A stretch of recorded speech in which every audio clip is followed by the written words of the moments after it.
we now discuss a very important tool or methodology for considering the fluid flow and solving the problems, very difficult problems that otherwise cannot be solved, but they become easier to solve by using this methodology.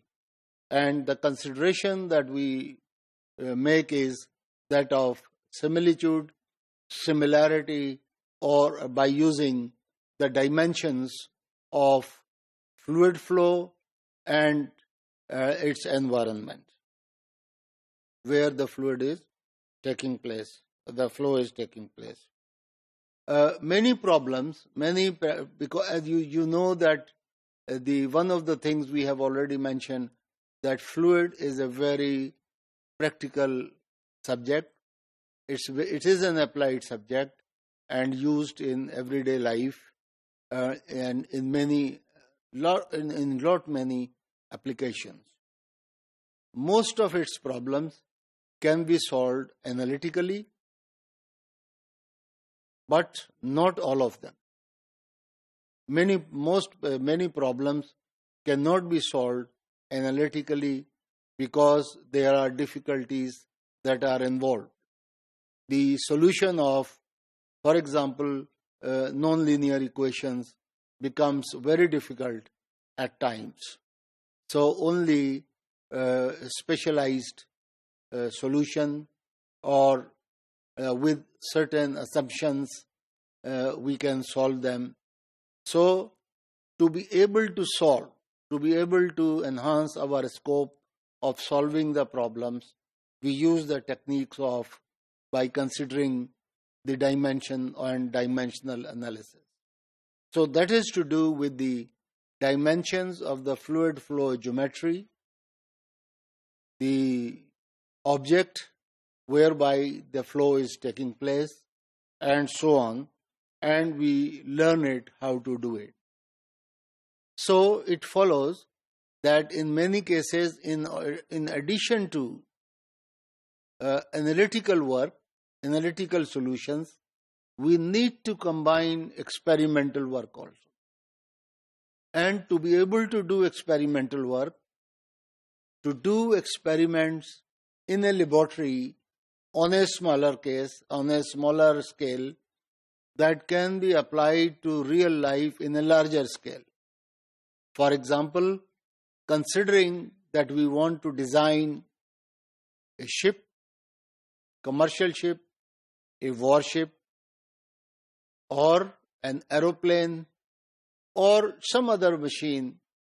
Now, all these machines, all these vessels, vehicles, etc., are very large and they cannot be used for experimentation on laboratory scale.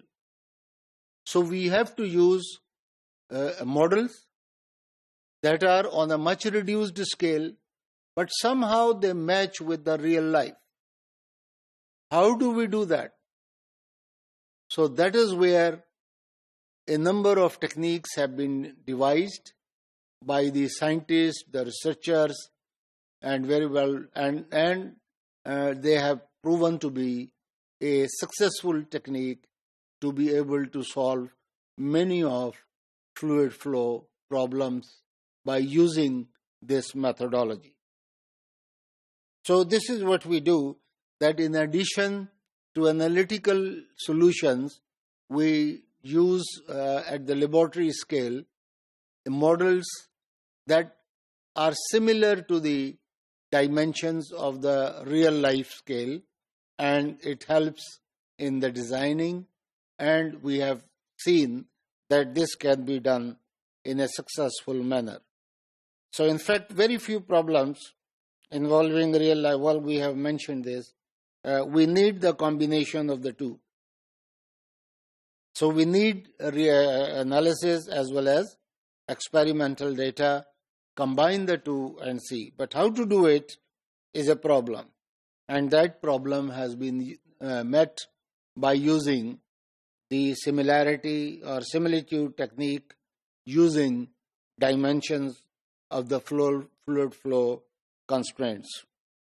So I have broadly explained that, and the laboratory systems are usually thought of as models and are used to study the phenomena of interest under carefully controlled conditions. And those, what are carefully controlled conditions? That is, the dimensions of our models match in a systematic manner with the real life objects and the fluid flow situation. And from these model studies, we make the real life things. And all these things happen in the real life every day.